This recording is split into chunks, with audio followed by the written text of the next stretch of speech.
Good evening, and welcome to Man Cave Meditations.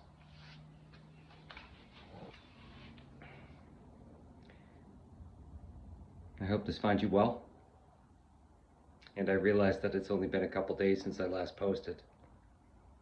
But again, as this is intensifying, time in a way is becoming more compressed, it seems. It's all relative. So, there was a few things I wanted to touch on.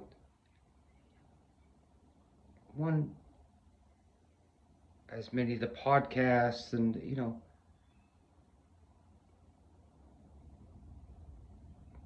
those who, seem to most get at the truth have been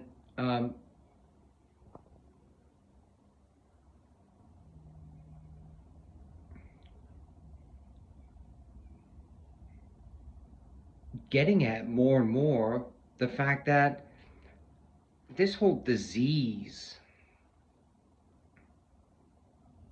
that is MAGA, for it is a disease. It's an ill. It's a disease, a malignancy. One of the chief enablers of this has been another disease, which is the rot, the decades-long rot of the Democratic Party, the establishment.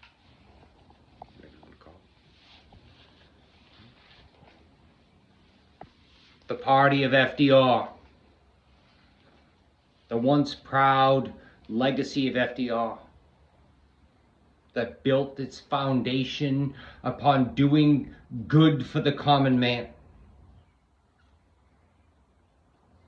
It has been a long, slow rot. It has rebounded at times, yes, but I would say for decades.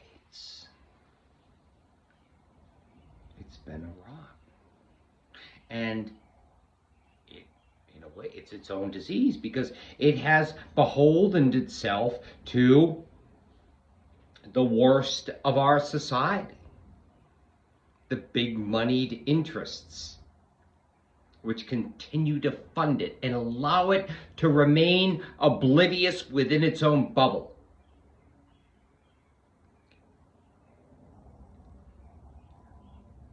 Is it not that? Has it not become that?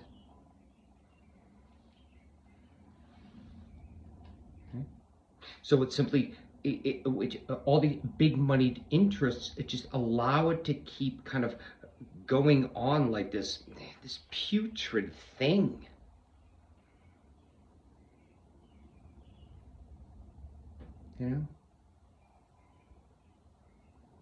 And not have to change, not have to look at itself, not have to adjust.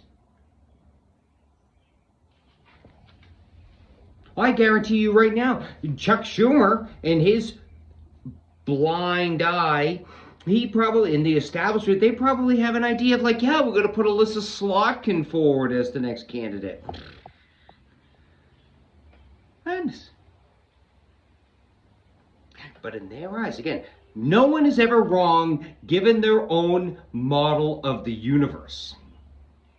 And given the Democratic Party, all of it, this establishment, the Anita Dunn and all them who recently just met at a $1,500 a night hotel in California to discuss their next, pillaging of the American people's next $1 billion that they'll put into a campaign. They all think they're right. They think they're God's gift to humanity. $900 million they spent in the last campaign. For what? They're part of the disease that has led to MAGA. And this, just like that disease has to be brought down with all of this, so does the other disease. The disease that has become the rot within the Democratic establishment. I'm not saying there has to be another party, no. But the rot that is the Democratic establishment. Again, you have like a tree, the tree of liberty, and it's gone up and it's gone into two different things. And one, the Democratic Party, there was a point in time, 90 where it was strong. And then, in the 60s, it became strong again, that arm. But now that part of the tree is just, it's dying. Right? The branches still have leaves, but it's just withered. And the trunk has become diseased. Diseased through money. Diseased through arrogance.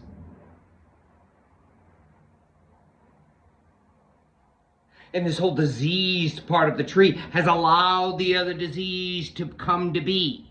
The MAGA part.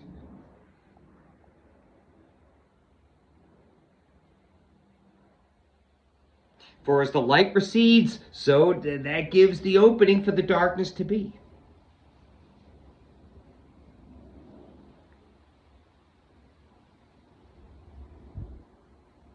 And so this moment, which is going to demand sweeping change,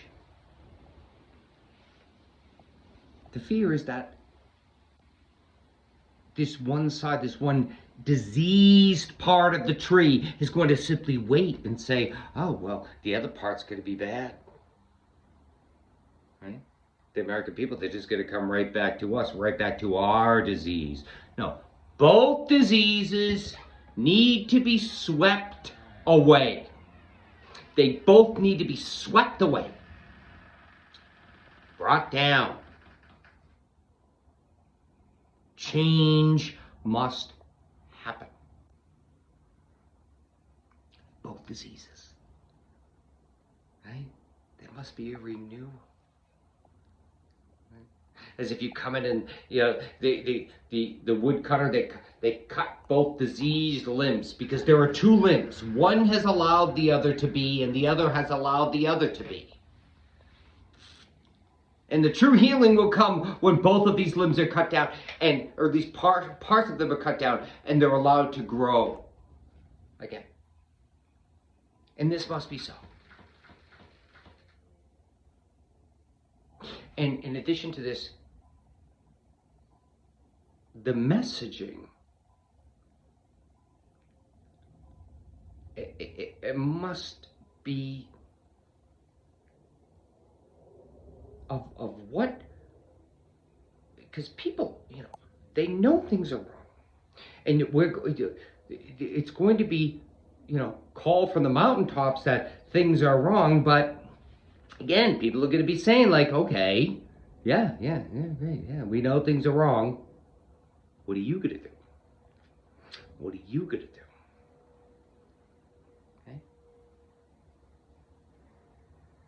And there must be a clear, concise message of what the plan is going to be. And it doesn't have to be a lot, but it must be universally decided upon of, hey, we're going to go shoot for, we're going to protect your Social Security, we're going to protect your Medicaid, your Medicare. We should start with those basic things. We're going to protect those things. Right? And then we'll go into a tax. People making, $1 billion, we're gonna tax those people so that we can, the American people get some of these things back. Right? Yeah, we're gonna tax the rich a little more, not a lot, but we're gonna tax them. Yeah? And we're going to, just rebuild some of these programs that have been shut down. Again, it doesn't have to be a lot, but there must be a message of, this is what they fucked up, and this is what we plan to do, at least initially. Strengthen some of these systems. There's going to have to be a lot of legislation to shore things up.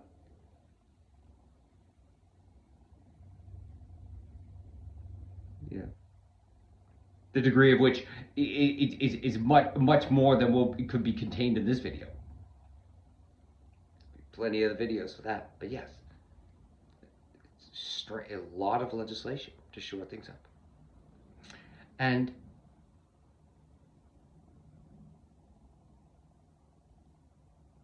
the people who are going to, continue to get riled up, they have to see the banner. Yeah, this is the banner, but it's just like, well, what are you leading us back? Are you just leading us back to this other decrepit part of the tree that led us into this mess? If I'm the average American voter, I'm thinking that. Like, what are you gonna do? You gonna lead us back to fucking Chuck Schumer and Anita Dunn, whatever? Blowing another $900 million, getting together at a $1,500 a night hotel. Fuck that. Fuck that. Fuck them. It all should be burned down. All of them. This whole decrepit class of just barnacles. Yeah, the Republican Party, they have barnacles. So does the Democratic Party have barnacles that attach themselves and grift upon the whale, whatever the whale happens to be. It's disgraceful. People lose self.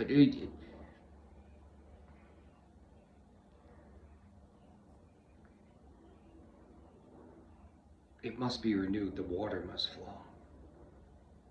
Yeah, Chuck Schumer. Yeah, he should go. But I'm not talking about just him. I'm talking about the whole the whole thing. I'm not saying it has to all be uprooted, but man, there's going to have to be a different, this is how we're going to do things moving forward. We're going to try to reform the Supreme Court. We're going to do things so that Citizens United can become a thing of the past. The death blow. Lady Liberty has a knife in the side of her leg from Citizens United. That must be taken out at some point. It must be removed. It must be remedied. The American people, I believe, they want to see this. They want to. So there must be a clear message of what we're going to do. How we're going to at least begin to address these issues. Give people hope. And be authentic, be truthful. Tell them the truth. These are things that we're going to fight for.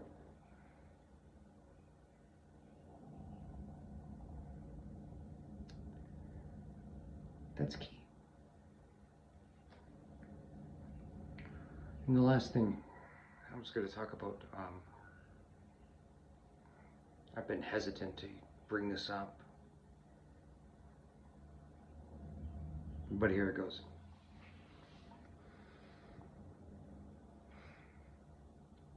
And I say this having been not having worked in academia, but been in universities, and been through, I have degrees, well, a few degrees. And it just hasn't sat well with me, the fact that certain individuals have fled the country who understand the evil, understand it, and they ran away. And okay, listen, listen, I understand. I can understand. I can see that point of view. But the fact that you're then going to sit in a university setting in because most people, they don't have the ability. They just don't have the ability to run away. They have to stand and face it.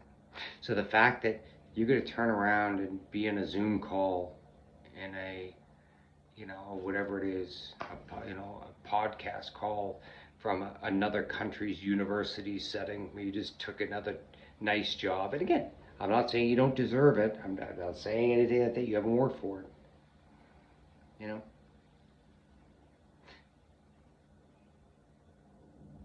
But here's the deal. As I see it. Again, as I see it. So take it for what it's worth.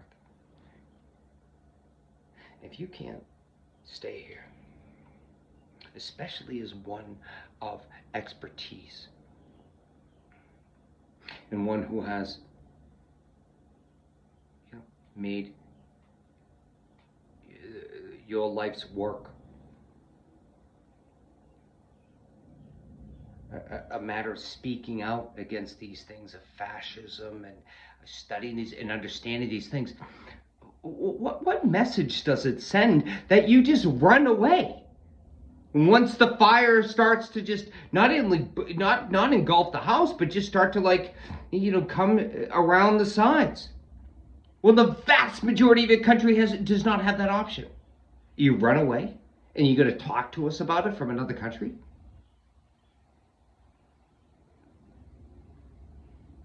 Again, has nothing to do with the individual's work or whatever individuals have fled. It has nothing to do with their work in the past. But you know what? And again, I don't take away the right of you leaving, but here's the thing.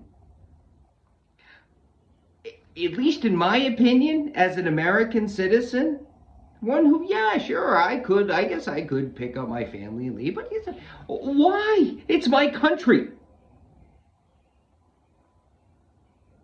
So the way I see it is I don't want to hear from you until this is over, even if after this is over. Because what are you going to do? You're going to come back after all's well and take your position again at the Ivy League university? Yeah, fuck that.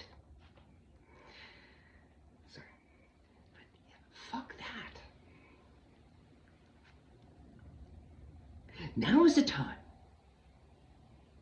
for us not to run away, because that just strengthens the beast. To stand in solidarity together to see this through. And so that's what I say to that. That's what I say to them. Good for you. You have that option, but most people don't. And I don't want to hear from you. From another country in your podcast talking about history. Yeah, fuck that. Okay, do what you gotta do there. But you fled. I'm sorry. You ran away. I don't want to hear from you. And a lot of other people don't as well. So, just my thought on the matter. And I had to let it out. So.